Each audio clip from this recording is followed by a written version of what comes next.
say we need more black mayors and black lawyers. I say we need more black John Mayers and win Grammys for singing songs about our daughters, because we are caught in a culture of defeatism, worshiping victims and martyrs. We are not victims but victors, so we but witness or honor.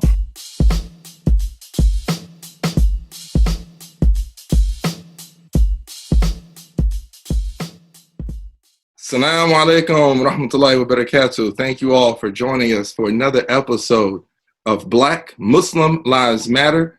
I'm joined here today with a very honored and beloved guest, Imam Siraj Wahhaj. I've asked Imam Siraj to join me today as we have a conversation about poverty in America. And so a lot of folks look at poverty in America and think it doesn't really exist. They think of poverty, they're thinking of Africa, they think of Asia, they think of all these so-called third world nations. But according to the U.S. Census Bureau, 38 million people, it's back in 2018, 38 million people are living in poverty. And even though this number was trending downwards, when you look at how Americans define poverty, a family of 4 people earning $25,000, $26,000 a year is considered poor. Now, for most of us who are middle class and maybe upper middle class, $25,000 isn't no money. And for a family of 4 to be living off $25,000, that's the bar for poor. That means if they were making 27, 28, then they're not counted in that 38 million.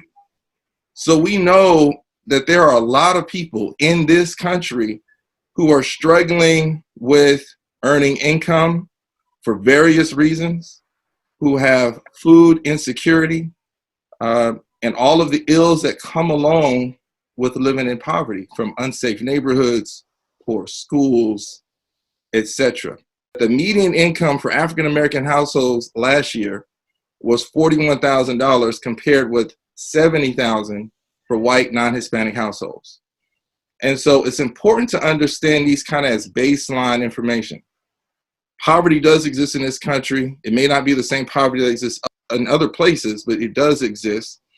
And there is a very obvious, clear racial disparity in income and wealth in this country. Imam Siraj, my question for you is, what responsibility, if any, do American Muslims have to combating poverty in America? Muhammad, that's a great question. It's a great question. And it's not an easy answer. We Muslims have to balance it out, make sure that we give people who need it here. And there's a lot of issues that we have to deal with African Americans. And on the one hand, but on the other hand, don't forget that we have 1,900,000,000 brothers. That's on the one hand. The second hand is that even non-Muslims. A couple of weeks ago, I drove from New York to Atlanta, Georgia. It's about 900 miles. And right before I got on the highway, I was waiting at a light, and there was a white man, with prosthetic legs, and he had a cup in his hand. Obviously, he was asking for charity. He didn't ask me. He was a little distance from me, but I blew my horn and said, "Come." He came to me and I gave him $20. $20 is not going to hurt me, but $20 is going to help him. And I'm saying that we give because it's right to give. If we have it to give, if someone, because the Prophet, someone asked the Prophet, peace and blessing be upon him, when he talked about giving water to a dog, he says, Allah going to give us a credit for giving, giving something to a dog? He said that Allah will bless you with anything you do, anything living. So this is the attitude of a Muslim. We have to do more, admit it. We have to do more for my people.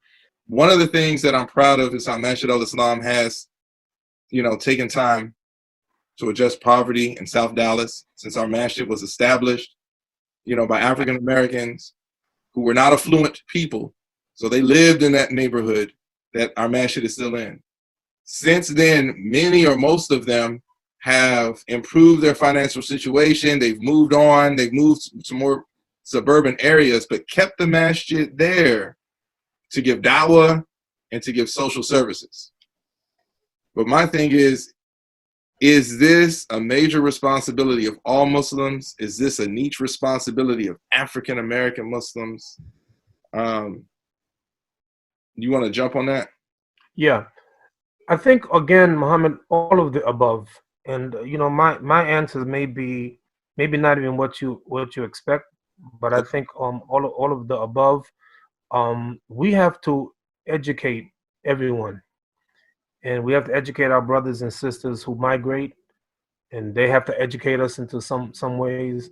But it is what it is, you know. And again, I take the middle position. We have to look within ourselves. One thing I don't know whether your history was in the Nation of Islam, but many of us were. Yeah, but I came, you know, from the Nation of Islam, and one of the things about the Nation of Islam, they preached do for self, and they did a good job with that. The mentality of Black people began to change. So I'm saying, let's work together. I think there's two issues that we got to deal with.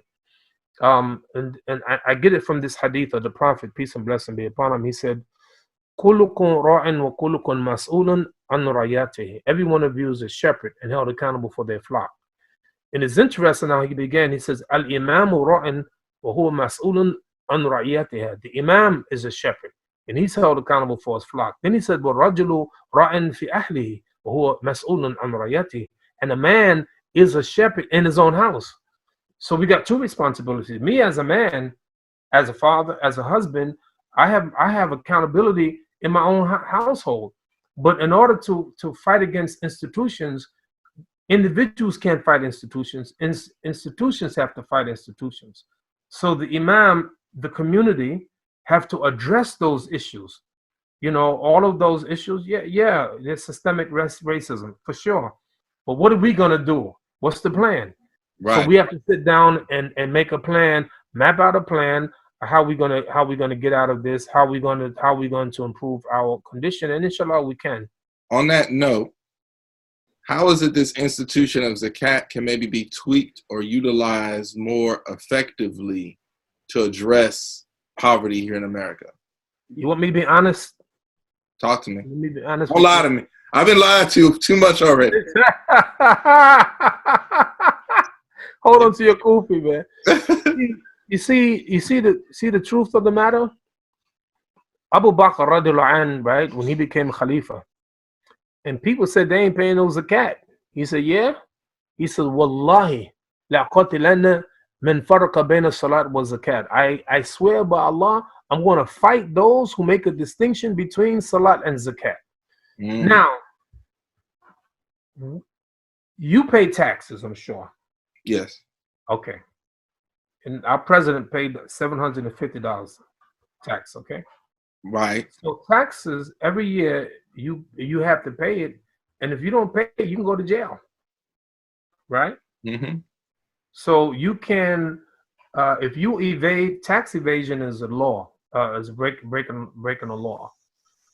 I have never, ever in all my years, it's my 40th year, my 45th year as a Muslim, ever heard once with any Muslim community collected zakat. I'm not talking about sadaqah. I'm not talking about brothers and sisters, we got to raise some money, we got to do something, we got to help this community. No. I'm talking about zakat, the way the Prophet did it, sallallahu alaihi wasallam. If, for instance, if you read the Kitab al-Zakat, the book of zakat, there's a long list of how much zakat you have to pay in detail. Camels and cows and things and money and gold and things like that.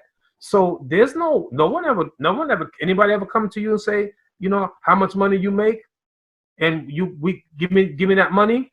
Essentially, we have an honor system. That's my point, man. We have an honor system, but 1400 years ago wasn't no honor system. They came and to collect the zakat. It's in the Quran, it's in the Sunnah, but we don't do that. So my point is that if we started really collecting zakat for real, Not like, well, I'll give you what I want to give you. No, you give what you have. You know how much money you make. When you start finding out how much money people make, I'm not begrudging them making any money. I'm saying, but you have to pay zakat. And this, as you say, is an honor system.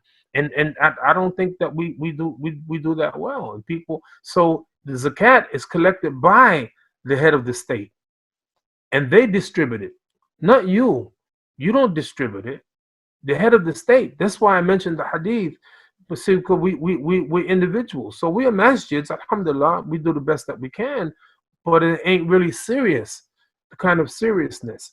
So, but to answer your question, we should find ways to get money and, have some kind of board to make determinations, look at the your area, look at Dallas, Texas, and say, okay, this is the reality. This is those, there are those who need it, and you make those kind of decisions. It's not easy, Muhammad. It's not easy at all. It's a great challenge, but someone has to do it. Imam Siraj, thank you for joining me today. I know man. you're a busy man. I'm proud to have you. You've been partnering with Masjid Al-Islam for over a decade. Of course. That I know of. Yes. And in terms of helping us to spread the word of, Masjid Al-Islam, the work that we do in the community, helping us to, we're working and we're not giving up as well on building us a new masjid from the ground up. And inshallah, continue to make dua for us. We feel very close. We're targeting next year, the end of 2021, where we'll have the initial phase completed. Started and completed in 2021, inshallah, the initial phase. So continue to make dua for us as we get closer and closer to that. Masjid Al-Islam for decades has been in the community in South Dallas, working not only to give dawah to the people, but to see their suffering and to try and do something about it. And most of them are suffering, or part of their suffering is living in poverty and everything that goes along with living in poverty. Currently, Masjid Al-Islam has a feeding program which is feeding over 20,000 people a year. This year, before the COVID-19 disaster hit, we were feeding 400 people every weekend, primarily homeless people in South Dallas. When the COVID disaster hit, we ended up shifting gears a little bit, and we started feeding families, over 100 different households every week that we recognize were suffering from what we call food insecurity. People were being laid off. Not everyone who was getting sent home was getting paid. And so we began to start to put food packages together, hot meals, produce, etc. So this has been kind of the work and the push of Masjid Al-Islam. Every year we have an annual charity event called the Day of Dignity, coordinated with Islamic Relief USA, where we serve over 1,500 people in terms of connecting them to health services, but connecting them to food, to clothing, etc. And so these things are very important for us as Muslims to show that we care.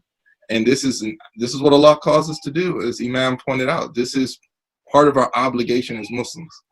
I invite you to join Masjid Al-Islam, to join any organizations in your area that is recognizing that not everyone in America is doing okay, and to do something, do your part, do what you can to help us to fight against this poverty in America. Imam Siraj, again, I love you.